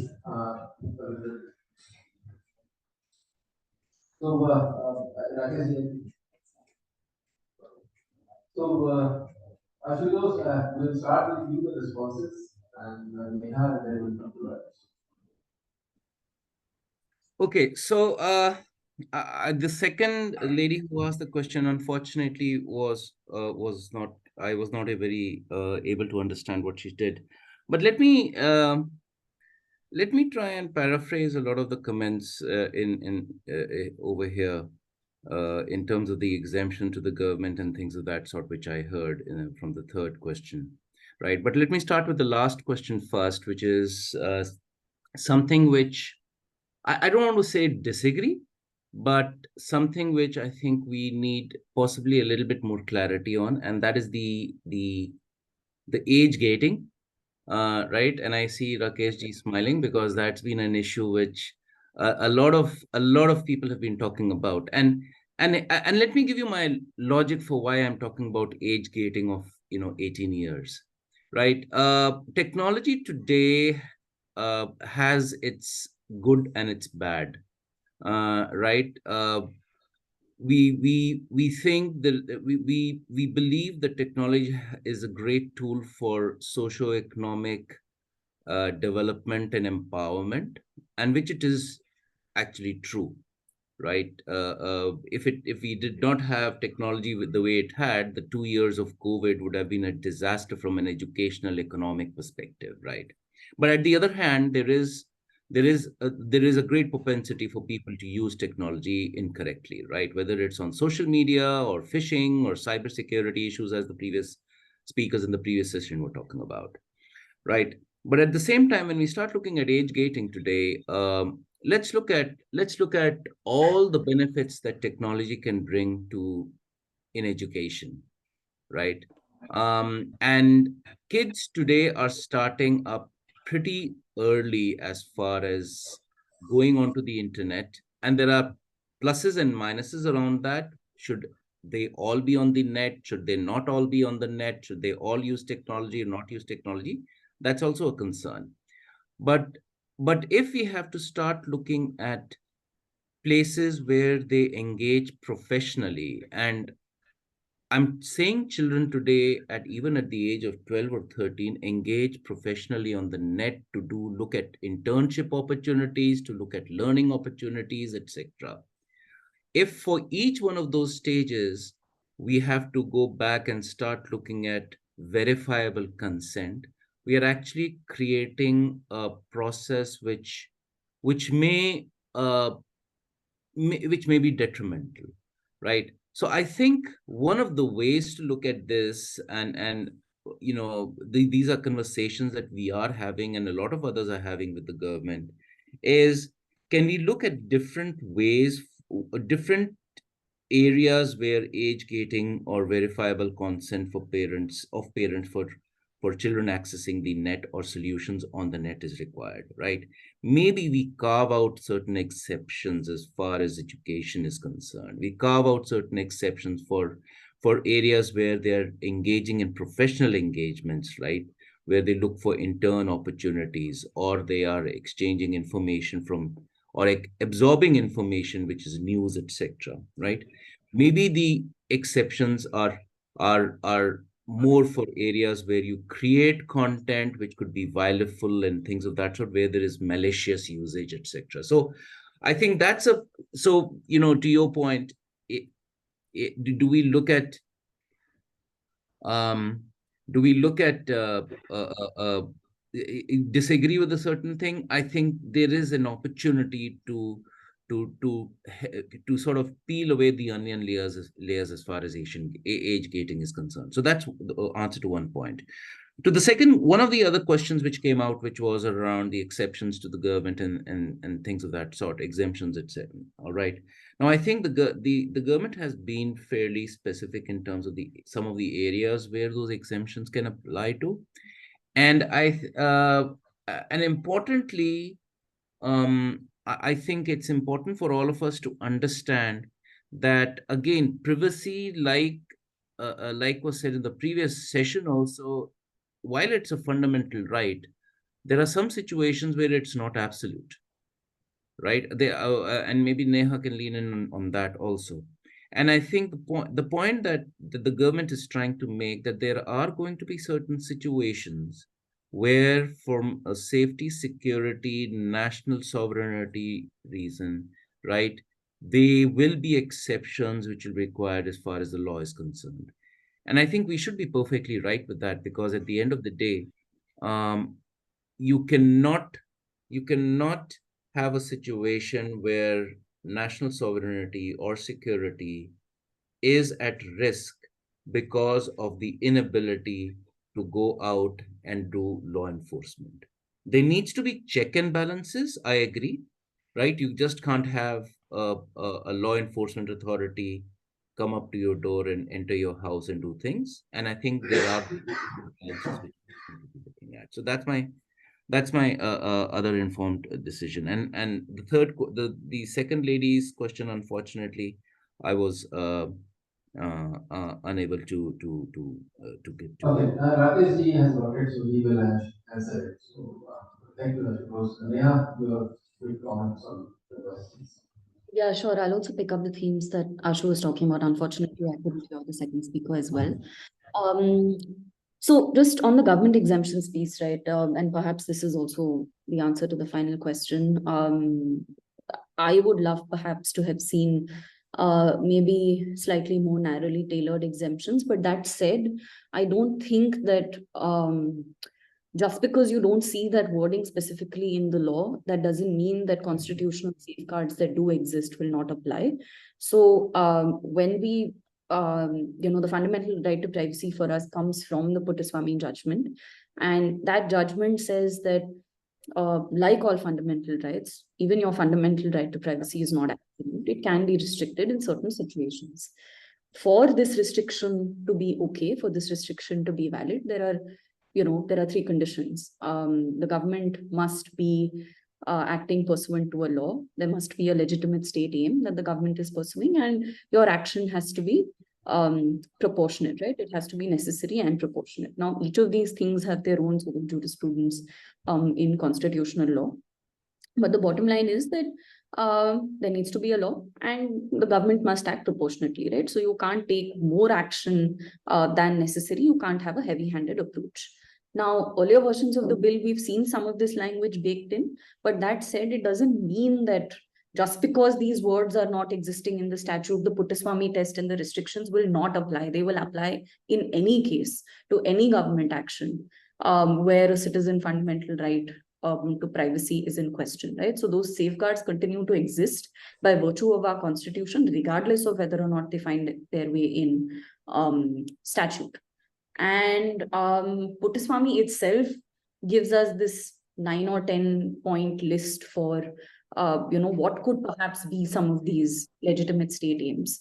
And the language that you see in the statute is also what you see in the Puttaswamy judgment, some paraphrasing here and there. And it's fairly standard, right? Security of the state is a fairly standard ground for restricting fundamental rights, public order, a whole bunch of different things. And to the second point, I mean, I actually have, 3 or 4 different things that perhaps we could have, that we would have loved to have seen maybe play out a little bit differently. And this is based on feedback that we've got from all of the different kinds of clients that we work with, right? Not just big tech, but also, many smaller startups, so on and so forth. The age, the children's data one, I think, is a big piece. It's not just about, and I think I don't necessarily agree, Ashu, by the way, that there's an age gating obligation. But I think, again, there is some, sort of room for clarification here in terms of how organizations should deal with children's data. One of the questions that we've been grappling with is this blanket restriction on tracking and monitoring behavior of children, which is a departure again from some global laws where you can track and monitor children if you get parental consent. In India, we can't do that. Now, there are some very... Yeah, I would love to hear more, but we need to hear after because we're just having another 5 minutes. So then that can be my answer. I think you can really summarize. In fact, you were on a very correct point of differentiating, maybe at least making it clear the law here, this is the law there. In other countries, and this is where maybe because children cannot be tracked, sometimes if they are in problem,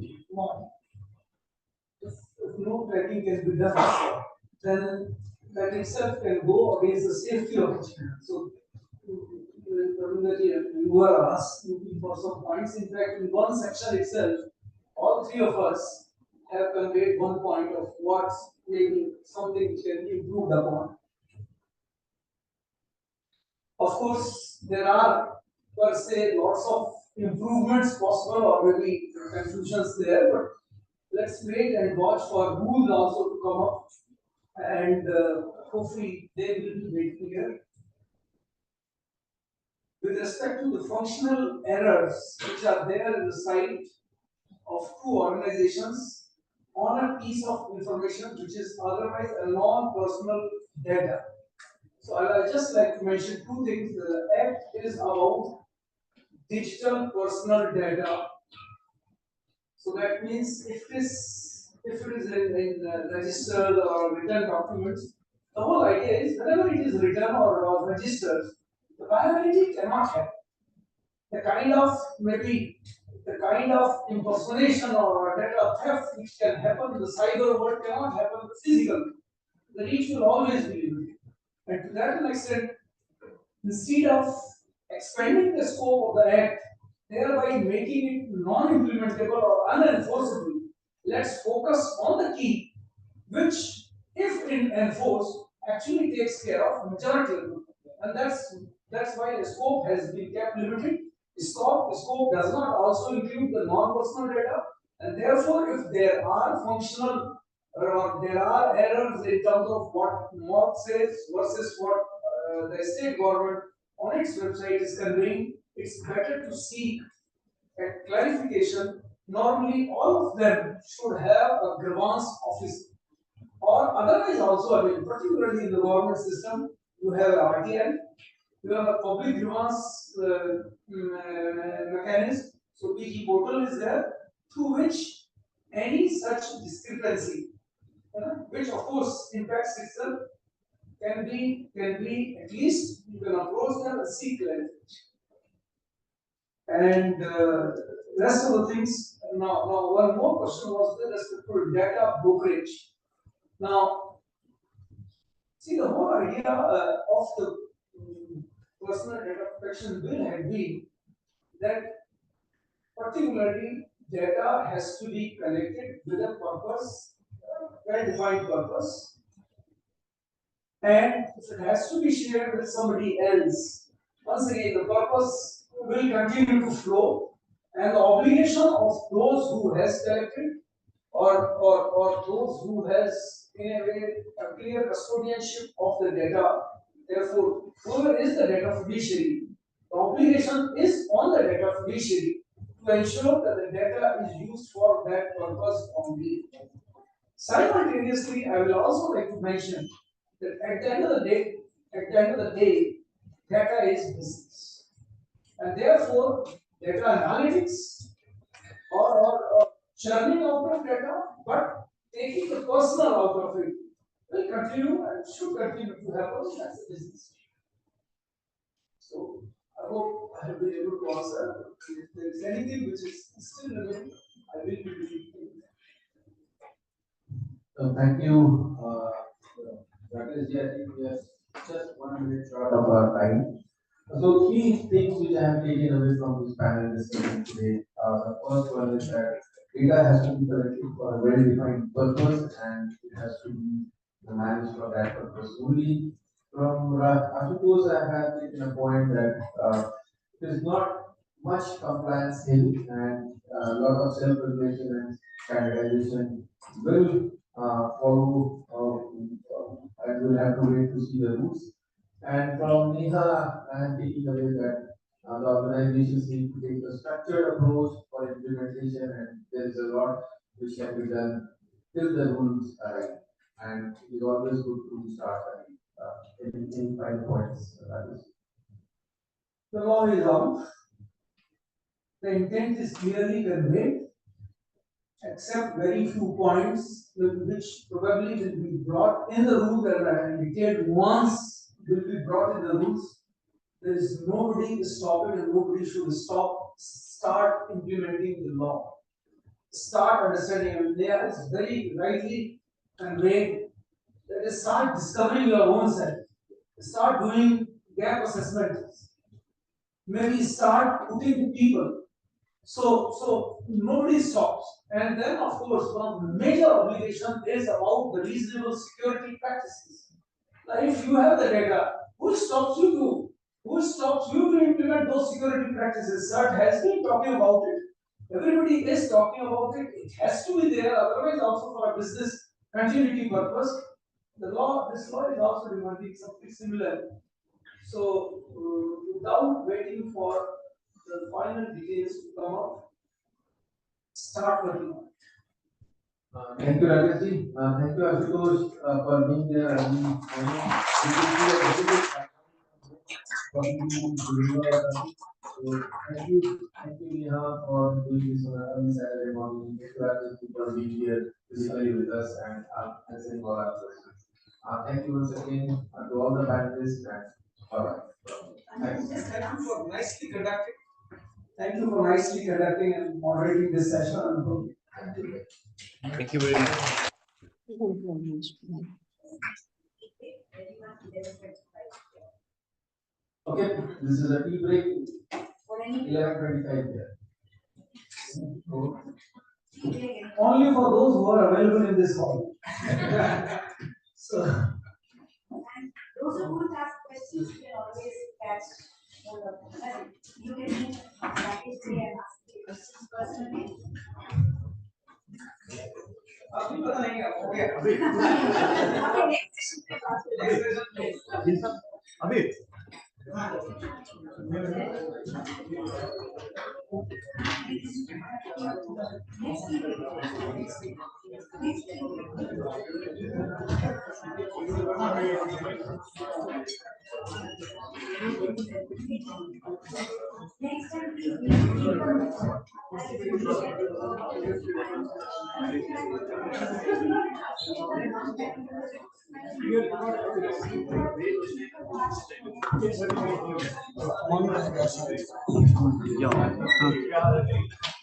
इसको वो pin है पतला सा कुछ pen है ना उस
If you get headphones on, you can notice the difference between that mic and this mic. This mic is perfect.